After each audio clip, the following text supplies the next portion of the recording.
capítulo 13 de Marcos, bem no último versículo que nós lemos hoje, capítulo 13.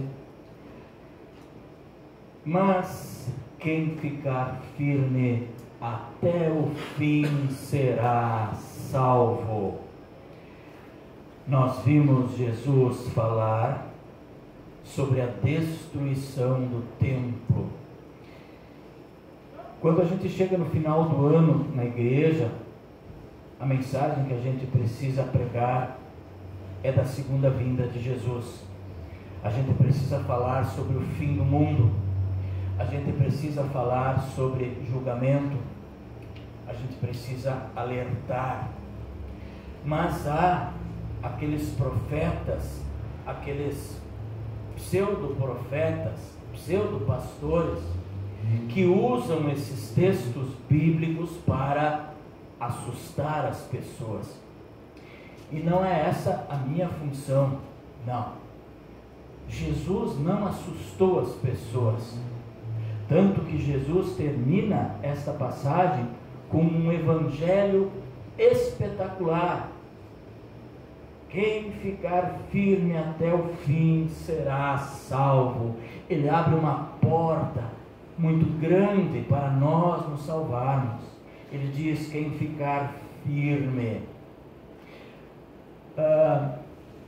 Mas ele fala em destruição. Ele fala em doenças. Ele fala em guerras. Ele fala em ódio. Ele fala em nação contra nação, ele fala em famílias, pais contra filhos, filhos contra pais, ele fala em prisão dos cristãos, e ele diz: estejam alertas, vigiem, tudo isso vai acontecer, mas ainda não será o fim. Bom, nós temos relatos de doenças. Nos últimos tempos existirão doenças. Nós passamos por um momento difícil, um momento de pandemia. Eu sei que durante quase 2 anos, de vez em quando você vê uma pequena mensagem de um pseudo-profeta ou pseudo-pastor dizendo: olha, isso é castigo de Deus, isso é o final dos tempos. Jesus diz: olha, ainda não chegou o fim. E como é que a gente sabe disso? Vou falar um pouco de histórias. No século XV, mas no final do século XIV, a Europa foi devastada pela chamada peste negra. E vocês sabem de onde veio esta doença? O comércio dos navios na Europa com o Oriente. Tem que ser assim: aqui está a Europa, aqui está o Oriente. Era feito por navios, e esses navios então eram verdadeiros criadores de ratos. Esses ratos que vieram do Oriente trouxeram esta doença, a peste negra. A pulga picava o rato e ia picar o ser humano. 1/3 da população da Europa morreu. 1/3. Naquele momento, muitos diziam: olha, isto é castigo de Deus. E sabe por quê? Porque entre vocês há mulheres que são curandeiras, que são benzedeiras, e eles as chamavam de bruxas. E então a igreja da época fez aquela caça às bruxas, a Inquisição. Muitas mulheres foram queimadas na fogueira, porque segundo a igreja da época, elas eram a causa daquela mortandade. E diziam ser isso o fim do mundo. Não era. Não era. Era puro relaxamento do ser humano. O ser humano não cuidava da sua casa. Ratos, baratas, pulgas, falta de tratamento de esgoto, água potável, tudo isso, somente isso, era cura para a peste negra, higiene. Mas coitada daquelas mulheres, foram acusadas de bruxaria. e então estavam adiantando o fim do mundo. Acabou o mundo em 1500? Não, bem pelo contrário, a igreja começou lá, e a gente sabe por quê. Agora, vindo um pouquinho mais perto de nós, em 2010, houve um grande terremoto no Haiti. Estão lembrados? Até a irmã de um cardeal, de um arcebispo brasileiro, estava lá numa ação social e ela então morreu soterrada naquele terremoto. Esse terremoto na capital Porto Príncipe matou mais de 250 mil pessoas. E Jesus falou: nos últimos tempos haverão terremotos. 250 mil pessoas morreram em Porto Príncipe. E algumas igrejas, isso faz agora 11 anos atrás, algumas igrejas disseram: olha, isso é castigo de Deus, isso é o início do fim, porque aquele povo haitiano gosta muito de praticar a feitiçaria, principalmente o voodoo. É uma espécie de despacho saravá. O mundo acabou? Não, não foi castigo de Deus. Nós estamos no século XX e no início do século XXI, no início do século XX começaram as guerras. Em 1920 e poucos começou a Primeira Guerra Mundial. Depois, na década de 40, a Segunda Guerra Mundial. Há quem diga que ambas são uma só. Muitas pessoas morreram. É o fim do mundo? Ainda não. E as guerras hoje, elas estão tão modernas que os soldados já não precisam mais pegar uma arma e rastejar nos pantanais. Não, a guerra agora ela é feita dentro de uma sala com ar-condicionado, você está diante de uma tela, drones poderosíssimos sobrevoam a área inimiga e eles então soltam bombas, soltam produtos químicos com um simples toque de joystick. Soldados modernos hoje celebram quando acertam o alvo, mas eles nem sequer contemplam os mortos. Esse é o tipo de guerra que nós temos hoje. Mas ainda não é o fim do mundo. Ou é? Não é. A fome. Jesus também fala no nosso texto que a fome vai vir. Nós estamos vivendo num período de grandes colheitas, mas de muita fome. Eu falei semana passada que nós, Brasil, colhemos 5 vezes o que nós comemos. Mas tem gente que passa fome. Política, má distribuição, má política de preços, corrupção. A África passa fome. Nós sabemos disso. Por causa do quê? Guerras. Pessoas estão nas savanas, passando fome, escondidas, por causa de perseguição política. Mas é o fim do mundo? Não, não é. Ainda não chegou. Então os profetas modernos hoje que falam do fim do mundo, eles costumam falar dessas situações como o começo do fim do mundo. Muitas vezes eles lembram os textos de Daniel, que a Líria leu, lembram também textos de Apocalipse, que falam sobre o fim. Eles leem apenas aquilo que causa medo nas pessoas. Não leem também o que Jesus diz no nosso texto de hoje. Não tenham medo quando ouvirem isso, ainda não será o fim. Não vamos ter medo quando nós ouvirmos sobre a peste negra. Não vamos ter medo quando nós ouvirmos sobre terremotos. Não vamos ter medo quando nós ouvirmos sobre guerras, rumores de guerra. Não vamos ter medo. Tudo isso são somente as primeiras dores do parto. É sinal de que alguma coisa vai acontecer, mas não é o fim, diz Jesus. Então Jesus não prega o fim do mundo. As imagens que nós temos de catástrofes, se você olhar no livro de Daniel, se você olhar também no livro de Isaías, o profeta diz que nos últimos dias o sol e a lua cairão. desaparecerão, perderão o brilho. Ele diz que as estrelas também cairão na terra. E a gente fica pensando que no final dos tempos, então o sol vai cair aqui na terra, as estrelas, de repente nós estamos andando e estrelas vão cair na terra e tudo será destruído. Não. Quando os textos e as profecias do Antigo Testamento dizem isso, elas estão falando o seguinte: no final dos tempos, sol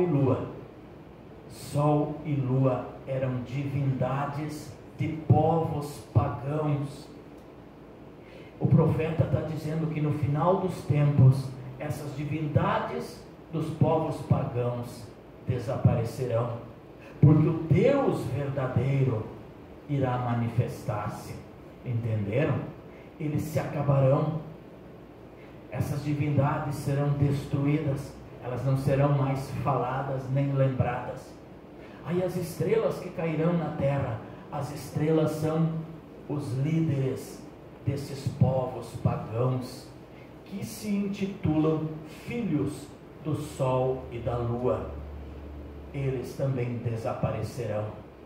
Nós seremos um só rebanho e um só pastor.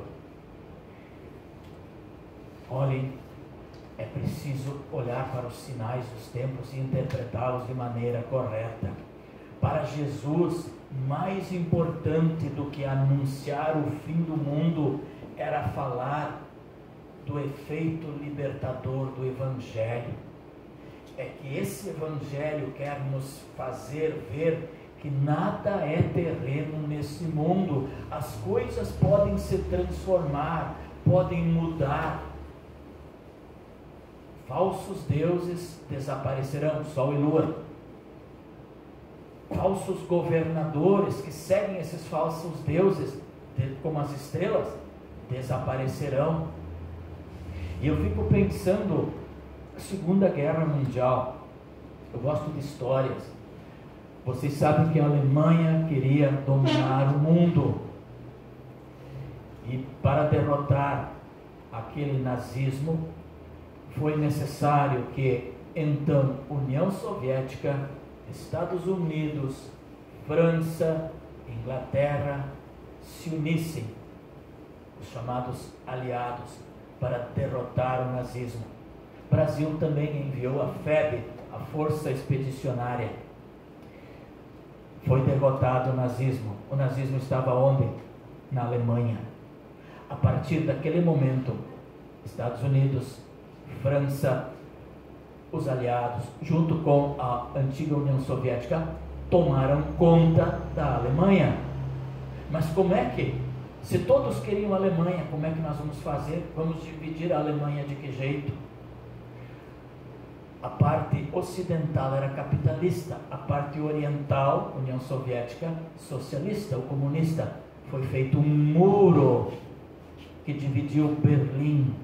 Esse muro teve 160 quilômetros. A Alemanha foi dividida entre oriental e ocidental, comunista e capitalista. Ninguém imaginava que isso um dia fosse terminar. Notem como Deus age na história. 1989, o povo levanta-se sobre esse muro e o derruba.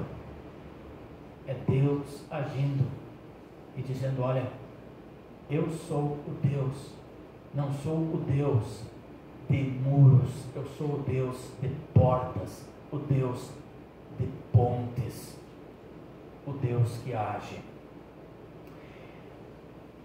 No ano de 2012, agora, 9 anos atrás, as pessoas estavam também atônitas, porque anunciou-se que o calendário maia estava prevendo o fim do mundo. Vocês lembram? Na verdade, os povos indígenas veem o mundo em ciclos, e eles colocavam ciclos escritos em pedra, e quando eles chegaram no final da pedra, estava ali ano 2012, acabou a pedra. E esse calendário maia foi feito há muitas centenas de anos atrás. Não acharam a próxima pedra. então pregava-se que o mundo ia terminar em 2012. Os maias estavam certos? Não. Deus está no controle. Ele derruba muros, Ele transforma pedras em piada. Os 4 evangelhos nos falam do Deus que vem ao encontro do ser humano. Esse Deus que conduz a história, Ele vem ao nosso encontro. Ele quer transformar as nossas vidas. Jesus não veio para assustar ninguém com o fim do mundo. Ele veio para falar e mostrar que Deus é um Deus de amor, é um Deus de misericórdia, é um Deus de perdão, é um Deus que dá sempre a nós a possibilidade do recomeço, de uma vida melhor a cada dia. E os nossos evangelhos nos dizem que a única maneira de nós conhecermos Jesus e a sua vontade é segui-lo. Vocês vieram aqui hoje para segui-lo. Seguir não é caminhar atrás, não é correr atrás dele, mas é assumir a sua proposta como a nossa proposta. É fazer o que Jesus fazia, é viver como Jesus vivia, andar como Jesus andava. Por isso não se pode seguir a Jesus e promover a mentira. Não se pode seguir a Jesus e promover o engano. Não se pode seguir a Jesus e ter medo. Não se pode seguir a Jesus e ser falso. Quem promove isso não é um seguidor de Jesus. Por quê? Porque o Deus anunciado por Jesus é o Deus de amor, é o Deus da misericórdia, é o Deus do perdão, o Deus que quer dar vida e vida em abundância. Não teremos medo do final dos tempos. Vamos vigiar e orar. Uma das dificuldades mais importantes consiste em nós orientar a nossa vida para o futuro. O futuro é incerto, ele nos causa dúvida, ele nos espanta. A dúvida é muitas vezes cruel. O Evangelho nos quer fazer olhar para frente. Não adianta nada ficar olhando para o passado, mas é bom nós sabermos que, embora pestes, guerras, rumores de guerras, terremotos aconteceram, não acabou. Deus está no controle. Então a vida está em constante mudança. A vida tem os seus ciclos. Nós precisamos confiar que Deus dirige os nossos passos e apresenta muitas oportunidades para hoje nós vivemos da maneira melhor como nós vivemos no passado. Por isso as possibilidades de mudança são enormes. Nós podemos mudar, nós podemos ser melhores. Por quê? Porque Jesus vai voltar. E os pequenos sinais que nós temos hoje são as dores que precedem o parto. Então a mensagem de Jesus diante das mudanças necessárias para a continuidade da vida quer nos dar segurança no nosso tempo. O nosso tempo é diferente do tempo de Deus. O nosso relógio é totalmente diferente. Como pessoas cristãs, nós precisamos reconhecer que esse tempo de Deus já se iniciou quando Jesus veio ao mundo, ou seja, há mais de 2000 anos atrás. Quando ele veio ao mundo, quando ele tocou a terra, a humanidade foi tocada com a sua eternidade. Na fé em Jesus Cristo nós temos a eternidade, ela é nossa. Nós não tememos nem morte nem dor. Vamos nos deixar orientar pela vontade de Deus. Vamos assumir o projeto de Jesus para conosco na nossa vida. Vamos entender que as mudanças são necessárias para que a nossa vida continue em frente. Outras pandemias virão, sim, com certeza. Outras guerras virão, sim, com certeza. Mas em Jesus nós já somos mais que vencedores e herdeiros da mansão celestial. Deus abençoe vocês todos. Amém. Nós coloquemos de pé.